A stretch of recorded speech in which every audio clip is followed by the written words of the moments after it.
बहुत अच्छा साउंड था, बहुत अच्छी वाइब थी, बहुत मेरे ख्याल से सुनने वाली ऑडियंस थी। तो overall I felt it was a fabulous experience for me. Rabi is known for deeply rooted poetry, है ना, और बहुत गहरी बातें वो करते हैं और बड़ी ही इंडियननेस उसमें होती है। और साथ के साथ कल मैं देख रहा था there was Pink Floyd and there was Beatles के उसमें हिस्से थे, जो भी लोग पूरा आपके साथ थे थ्रू आउट इट। जी देखिए, ऐसा है कि बीटल्स भी देख लीजिए, वो भी इंडिया से बहुत प्रेरित हैं। So I think India is an idea, the idea is to go deep, that um, the real material is the soul. So, which I think rest of the world recognizes, or whoever, even over there, feels a little connection to, or feels a need to go inside. They look at India for inspiration. So, मैं यही कहना चाहता हूँ कि I am whatever India has made me. I am deeply indebted to this momentum, this inner orientation which India has provided me. It's I don't know how it's happened, but it's a matrix. It's where I was born. It was a treat to say the least. और ये तो कल शाम की बात हो गई, और आज सुबह सकाल ने एक लंगर का आयोजन किया था पुणे के प्रसिद्ध हॉलीवुड गुरुद्वारा में। आप वहाँ पर गए, मैंने सुना आपने सेवा भी वहाँ पर की, वो सब अनुभव कैसा था? देखिए, बहुत अच्छा था। मुझे जो इसके सिद्धांत हैं सिखिज़म के, और मेरे ख्याल से हमारे सारे इंडिक रिलीजन्स के बड़े मुझे प्रिय हैं। हम सब मानते हैं कि ईश्वर जो हैं वो वहाँ श्रद्धालुओं के रूप में आते हैं। तो श्रद्धालुओं की जो सेवा है वो ईश्वर की सेवा है। तो थोड़ा थोड़ा इन सिद्धांतों के ऊपर चलने का मौका मिलता रहे, मैं तो इसी की कामना करता हूँ। और अच्छा लगता है जब भी ऐसी संस्थाएं वहाँ बुलाती हैं और वो इस लायक समझती हैं मुझे कि मेरा आदर सत्कार किया जाए। ये भी आज मुझे सिरोपा वहीं से मिला है, तो मैंने आज सोचा सारा दिन पहनने के लिए। तो बहुत अच्छा रहा अनुभव, हमेशा अच्छा लगता है। एक आखिरी प्रश्न मैं आपसे पूछना चाहता हूँ। You are of course a rock star on stage, but उसके अलावा भी आप physically very fit and spiritually very rooted, I could tell. आज भी एक सीएम का जो सेशन था उसमें आप बैठे थे और सुन रहे थे। इस पूरे एक तो इसके लिए आप क्या करते हैं आपके स्वास्थ्य के लिए, इफ आई कैन से, और यहाँ पर आकर के फिर कैसा रहा? देखिए, एक तो शुक्रिया, thank you for the compliment. I try to keep fit, I try to do yoga, run a little bit, do some body weight, sometimes some weight training. कल कुछ नहीं था तो मैं होटल के जिम में चला गया।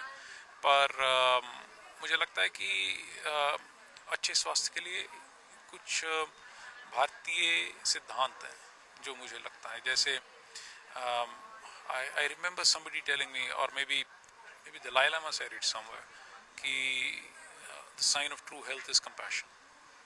सो मुझे देखिए, इतनी विभूतियाँ, आज श्री एम आए हुए थे और इस तरह के कई दिग्गज हैं, तो इनकी बातें सुनकर उनके ऊपर थोड़ा थोड़ा अमल करने का प्रयत्न करते हैं।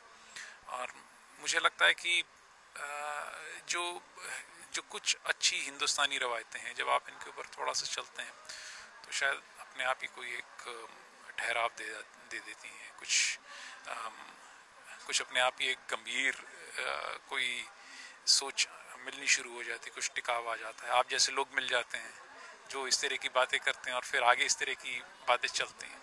सो I think essentially it is India. I think it's essentially the six shastras. It's essentially the ontology, the क्या बोलते हैं हिंदी में, तत्व मीमांसा भारत की। तो मेरे पिताजी जो थे वो एक भारतीय स्कॉलर थे। वो एक परंपरागत स्कॉलर थे। मेरी मदर जो थी वो प्रिंसिपल थी एक दिल्ली की कॉलेज की, माता सुंदरी कॉलेज के प्रिंसिपल रही। उन्होंने बहुत सी किताबें लिखी, करीब 150 किताबें लिख डाली थी उन्होंने। और तो हमारे परिवार में एक कुछ इस किस्म का एक अकादमिक काम होता रहा है। और मेरी जो माता जी हैं, इनके अंदर एक ईश्वर के प्रति एक अनन्य विश्वास था। तो मेरे पिताजी से आप कह लें कि थोड़ा बहुत मुझे एक ज्ञान का अनुभव हुआ। और जो मेरी माता जी हैं, इनसे एक ईश्वर के अंदर श्रद्धा रखनी और अनन्य भक्ति रखनी, ये एक, क्योंकि मेरे ख्याल से आपने भी देखा होगा कि जो हमारे आम तौर पे जो भारत में भक्ति है, इसको अगर कोई संजो के रखता है तो वो माताएं रखती हैं, वो स्त्रियां रखती हैं। सो कल्चर की निशानी ये रहती है कि बिकॉज खाना व्हाटएवर खान पान और बेसिकली खान पान और आपका सोचने का सॉफ्टवेयर, ये is perhaps is culture, I would like to think, and both of them are passed on to us through women. वो आपको खाना देती हैं, आपको पहरावा देती हैं, और वो आपको सोचने का तरीका देती हैं। रात को सोते वक्त जो सोने से पहले आपको कहानियाँ सुनाती हैं। So I feel that I've been blessed by women a lot, especially my mom, my grandmother, and I see it everywhere. मैं यहाँ आया था, कल रात को मैं बात कर रहा था कि मराठी ज़बान को भी बहुत बचा के रख रही हैं यहाँ की। I mean, you still find people who don't stay in a Marathi culture, and they might be out for 2 generations, 3 generations, and still they somehow kept on Marathi. हम पंजाबी बहुत जल्दी छोड़ देते हैं। So I think the ladies have to play a leading role here, and I'm proof positive. देश विदेशातील प्रत्येक घडामोडींचे live update मिळवण्यासाठी आता साम टीव्हीच्या सर्व सोशल मीडिया प्लॅटफॉर्मला लाईक, फॉलो आणि सबस्क्राइब करा। तसंच सर्व नोटिफिकेशनसाठी बेल आयकॉन प्रेस करायला विसरू नका।